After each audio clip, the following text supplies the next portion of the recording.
Minimum requirements find maximum adjustments. These are the two wonderful steps for the happy and successful life. A very fresh and good morning to all. मेरा नाम है प्रिया जैन और am with Rakesh channel में आप सभी का स्वागत है। एक बार फिर हाजिर हूँ फ्रेंड्स 1 अप्रैल की करंट अफेयर्स के साथ। So without making any delays शुरू करते हैं आज का सेशन पिछले प्रश्न के जवाब के साथ।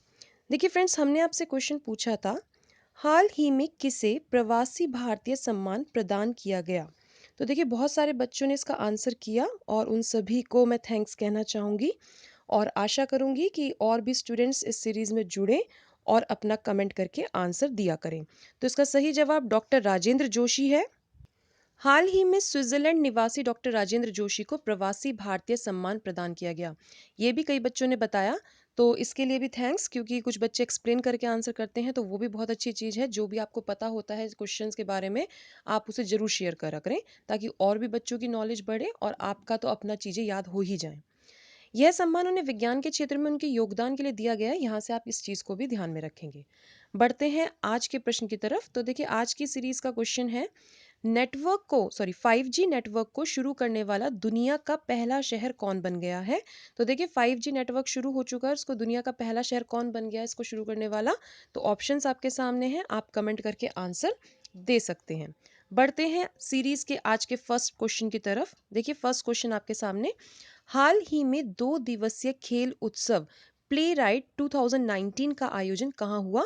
तो देखिए यहाँ से आपको पता होना चाहिए कि 2 दिवसीय खेल उत्सव प्ले राइट 2019 का आयोजन कहाँ किया गया है। तो ये चंडीगढ़ में किया गया है। देखिए हाल ही में 2 दिवसीय खेल उत्सव प्ले राइट 2019 का आयोजन चंडीगढ़ शहर में हुआ। इस खेल का उद्देश्य देश में सभी प्रकार के खेलों के बारे में जागरूकता पैदा करना और युवाओं को प्रोत्साहित करना था। I hope I am clear. अगर आपसे यहाँ पे क्वेश्चन पूछा जाए तो आपको क्लियर पता होना चाहिए कि कौन सा खेल था, खेल का नाम आपको पता होना चाहिए, किस शहर में इसको आयोजित किया गया था। चलिए बढ़ते हैं नेक्स्ट क्वेश्चन की तरफ। क्वेश्चन नंबर 2, पेरिस पुस्तक मेला 2020 में अतिथि देश के रूप में किसे बुलाया गया। Most important question for exams. तो देखिए पेरिस पुस्तक मेला 2020 में जो होगा वहां पर अतिथि देश के रूप में भारत को बुलाया गया है। देखिए पेरिस में अगर हम देखें तो आयोजित होने वाला जो पेरिस लिवरे है, आपको नाम का पता होना चाहिए यहाँ से कि पेरिस बुक फेयर जो पेरिस लिवरे लगा है 2020 में लगेगा जो, उसमें भारत को गेस्ट ऑफ ऑनर के रूप में शामिल किया जाएगा। चलिए बढ़ते हैं नेक्स्ट क्वेश्चन की तरफ। क्वेश्चन नंबर 3, हाल ही में मलेशिया में संपन्न हुए सुल्तान अजलन शाह कप का विजेता कौन रहा। तो देखिए इंपॉर्टेंट क्वेश्चन है, अच्छा क्वेश्चन है कि मलेशिया में संपन्न हुए सुल्तान अजलन शाह कप। तो एक क्वेश्चन तो आपका यहीं से बन गया कि या तो क्वेश्चन आपसे पूछ लिया जाए कि मलेशिया में हाल ही में कौन सा खेल संपन्न हुआ, या फिर आपसे उल्टा भी पूछ सकते हैं कि सुल्तान अजलन शाह कप का जो खेल हुआ था वो कहाँ पर आयोजित हुआ था। तो आपको दोनों चीज यहाँ से पता होनी चाहिए। इसका सही जवाब है दक्षिण कोरिया। तो देखिए दक्षिण कोरिया जो है अब की बार विजेता रहा है मलेशिया में संपन्न हुए सुल्तान अजलन शाह कप में। और ये कौन से देश को हराकर हुआ है, ये भारत को हराकर हुआ है। अगर ध्यान से देखें तो भारत ने अब तक कुल 5 बार यह प्रतियोगिता जीती है और सबसे ज्यादा बार जीतने वाला जो देश है वो किसको गौरव हासिल हुआ है, 10 बार ऑस्ट्रेलिया को हासिल हुआ है। तो देखिए यहाँ से बहुत सारे क्वेश्चन आपके बन जाते हैं। अभी ऊपर ही हमने 2 क्वेश्चन डिस्कस कर लिए कि मलेशिया में हाल ही में कौन सा खेल संपन्न हुआ। इसके अलावा ये पूछ सकते हैं कि कौन सा देश जीता, तो दक्षिण कोरिया हो गया। किसको हराकर जीता, तो भारत को। भारत ने कितनी बार ये प्रतियोगिता जीती है, तो 5 बार। सबसे ज्यादा बार किसने जीती है, तो ऑस्ट्रेलिया ने। और कितनी बार जीती है, 10 बार। तो बहुत सारे क्वेश्चन यहाँ से बनते हैं, ये सारे क्वेश्चन आपको पता होने चाहिए। चलिए बढ़ते हैं नेक्स्ट क्वेश्चन की तरफ। क्वेश्चन नंबर 4, ऑक्सफेम के अनुसार भारत में जेंडर पे गैप कितना प्रतिशत है। तो देखिए जेंडर पे गैप मतलब कि अकॉर्डिंग टू जेंडर या on the bias of gender payment जो है काम के लिए वो प्रॉपर नहीं मिलती है। तो ऑक्सफेम के अनुसार भारत में जो जेंडर पे गैप है वो कितना प्रतिशत है, वो है 34%। देखिए ऑक्सफेम के अनुसार भारत में महिला श्रमिकों को पुरुष श्रमिकों की तुलना में मजदूरी दर का भुगतान 34% कम दिया जाता है। अर्थात भारत में जेंडर पे गैप जो है वो 34% है। अभी फ्रेंड्स आप मुझे कमेंट करके बताएंगे कि हमारे कॉन्स्टिट्यूशन ऑफ इंडिया में कौन से आर्टिकल में equal pay for equal work के बारे में बताया गया है।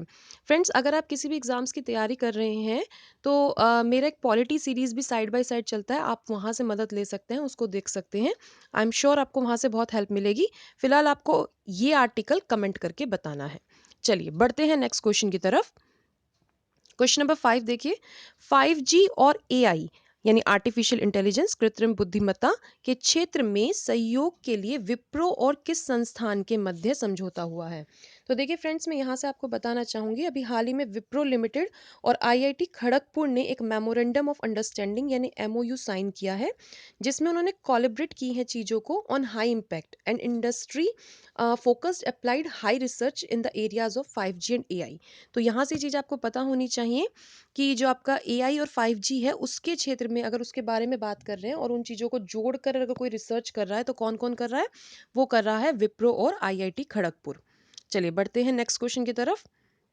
क्वेश्चन नंबर 6, हाल ही में केंद्र सरकार ने किस राज्य के लिए multi disciplinary terror terror monetary group का गठन किया है? तो यहाँ से आपको बताना है, तो ये कौन से राज्य के लिए हो सकता है, आप इसमें अंदाजा भी लगा सकते हैं। जम्मू कश्मीर के लिए किया गया है। ये देखिए, हाल ही में केंद्र सरकार ने जम्मू कश्मीर राज्य के लिए multi disciplinary terror monitoring group का गठन किया, जिसका उद्देश्य जम्मू कश्मीर में आतंकवाद, वित्त पोषण और आतंकवादी गतिविधियों के खिलाफ संगठित कार्यवाही सुनिश्चित करना है।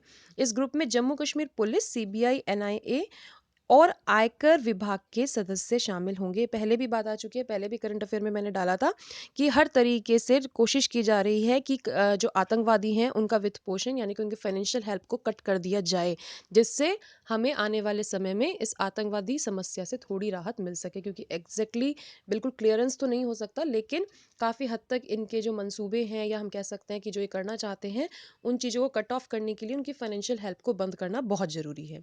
चलिए बढ़ते हैं नेक्स्ट क्वेश्चन की तरफ। क्वेश्चन नंबर 7, हाल ही में भारतीय कॉफ़ी की कितनी किस्म को जीआई टैग मिला है? अभी हाल ही में जब आपको करंट अफेयर्स कराई थी उसमें भी मैंने आपको बताया था कि लास्ट टाइम, अभी लास्ट या लेटेस्ट आप कह सकते हैं, लेटेस्ट भारत की कौन सी कॉफ़ी को जीआई टैग मिला है? तो देखिए, भारत की टोटल 5 कॉफ़ी को, 5 वेराइटी को, कॉफ़ी की 5 वेराइटीज़ को जीआई टैग मिला हुआ है। आपको यहाँ से सारे नाम पता होने चाहिए। तो देखिए, आप देख सकते हैं, हाल ही में भारत की 5 किस्म की कॉफ़ी को जीआई टैग प्राप्त हुआ है, जिनमें कुर्ग अरेबिक, तो कुर्ग अरेबिक कॉफ़ी ही मैंने आपको हाल ही में बताई थी। तो कुर्ग अरेबिक कॉफ़ी कहाँ से बिलोंग करती है? कर्नाटका, गोडागू। ये यहाँ पे आपको पता होना चाहिए कि भारत में सबसे ज़्यादा प्रोडक्शन जो है वो कर्नाटका में ही कॉफ़ी का होता है। कर्नाटका में कॉफ़ी का होता है, बिल्कुल सही। वायनाड रोबास्टा कॉफ़ी अगर हम देखें तो ये केरल में प्रोडक्शन है। चिकमंगलूर अरेबिक कॉफ़ी, चिकमंगलूर जो है वो कर्नाटका में, ये भी कर्नाटका की एक वैरायटी है। इसके अलावा Araku valley Arabic coffee Andhra Pradesh और उड़ीसा से बिलोंग करती है, और बाबा बुदन अरेबिक कॉफ़ी ये भी कर्नाटका में शामिल है। तो आपको यहाँ से सब कॉफ़ी के नाम, उनके पर्टिकुलर रीजन और स्टेट्स का मालूम होना चाहिए। चलिए बढ़ते हैं नेक्स्ट क्वेश्चन की तरफ friends. Question number 8, biodigester technique या तकनीक का विकास निम्न में से किसके द्वारा किया गया? तो देखिए, बायोडाइजेस्टर टेक्निक हाल ही में इसको डेवलप किया गया है, और इसको बेसिकली पब्लिक प्लेसेस और जितने भी आप कम्युनिकेशन या टेली कम्युनिकेशन सर्विसेज यूज़ करते हैं या आप ट्रैवलिंग सर्विसेज यूज़ करते हैं, वहाँ की क्लीनिनेस को देखते हुए और वहाँ के एक सैनिटेशन प्रोसेस को देखते हुए बायोडाइजेस्टर टेक्निक को डेवलप किया गया है। तो इसका डेवलपमेंट किया गया है किसके द्वारा? डीआरडीओ के द्वारा डेवलप हुआ है। देख लीजिए, यहाँ से डीआरडीओ द्वारा बायोडाइजेस्टर टेक्निक का जो विकास किया गया है वो आने वाले समय में सैनिटेशन सिस्टम में महत्वपूर्ण भूमिका निभाने के लिए किया गया है। चलिए बढ़ते हैं नेक्स्ट क्वेश्चन की तरफ। 9th क्वेश्चन, हाल ही में जारी आईईए रिपोर्ट के अनुसार कार्बन उत्सर्जन के मामले में शीर्ष स्थान पर कौन है? तो देखिए फ्रेंड, इसका भी थोड़ा दिन पहले अभी डिस्कशन हुआ था। तो आईईए इंटरनेशनल एनर्जी एजेंसी जो है उनके द्वारा कार्बन एमिटिंग कंट्रीज को फिर से टैग दिया गया है 2019 में। तो ये दिया गया सबसे पहले, again first position taken up by चीन। तो देखिए, आईईए की रिपोर्ट के अनुसार कार्बन उत्सर्जन के मामले में प्रथम स्थान पर चीन, दूसरे स्थान पर अमेरिका, वहीं तीसरे स्थान पर भारत है। ये मैंने आपको पहले भी बताया था कि आपका first position taken up definitely by चीन, देन सेकंड बाय यूएस, और थर्ड नंबर पर यूरोपियन यूनियन है। यूरोपियन यूनियन यूरोप के 28 स्टेट्स यानी 28 देशों का एक समूह है जो कि थर्ड पोजीशन पर रहता है। लेकिन क्योंकि अपने आप में पूरा देश नहीं है, इसलिए जब कंट्रीज़ की बात की जाती है तो थर्ड नंबर पर हम भारत ले लेते हैं, जो कि एक्चुअल में फोर्थ नंबर पे है। तो बेसिक अगर हम कैटेगरी देखते हैं तो फर्स्ट चीन, सेकंड यूएस, थर्ड ईयू यानी European union, and fourth India. लेकिन अगर कंट्रीज़ की बात कर रहे हैं कि कंट्रीज़ ही हमें बतानी है, तो फर्स्ट चीन, second US and third India. Okay. चलिए, भारत ने वर्ष 2018 में कार्बन उत्सर्जन में 4.8% की वृद्धि की है। यहाँ से ये चीज़ भी आपको पता होना चाहिए। बढ़ते हैं आज के लास्ट क्वेश्चन की तरफ। नई दिल्ली पुस्तक मेला 2022 में अतिथि देश कौन होगा? तो देखिए, अतिथि देश अभी हमने ऊपर बात करी 2020 में पुस्तक मेला में, यहाँ है 2022 पुस्तक मेला। तो यहाँ से एक क्वेश्चन और बन जाता है, 2022 का पुस्तक मेला कौन से शहर में होगा? तो नई दिल्ली कौन से देश में होगा? भारत में। और यहाँ पर अतिथि देश कौन होगा? फ्रांस। देखिए, नई दिल्ली पुस्तक मेला 2022 में भारत ने अतिथि देश के रूप में फ्रांस को बुलाया, जबकि 2020 में जो पेरिस पुस्तक मेला होगा वहां पर अतिथि देश के रूप में भारत खुद शामिल होगा। चलिए, तो यहाँ से आपके आज के करंट अफेयर्स समाप्त होते हैं। फ्रेंड्स, आशा करती हूँ ये वीडियो आपके लिए हेल्पफुल रहा होगा। अगर ये थोड़ा भी हेल्पफुल आपको लगा हो तो please do like and share. अगर आप फर्स्ट व्यूअर हैं तो प्लीज़ डू सब्सक्राइब और बेल आइकन को प्रेस करना मत भूलिएगा, ताकि आपको सबसे पहले हमारा वीडियो मिल सके। सो फ्रेंड्स, पढ़ते रहिए, आगे बढ़ते रहिए। Thanks to all.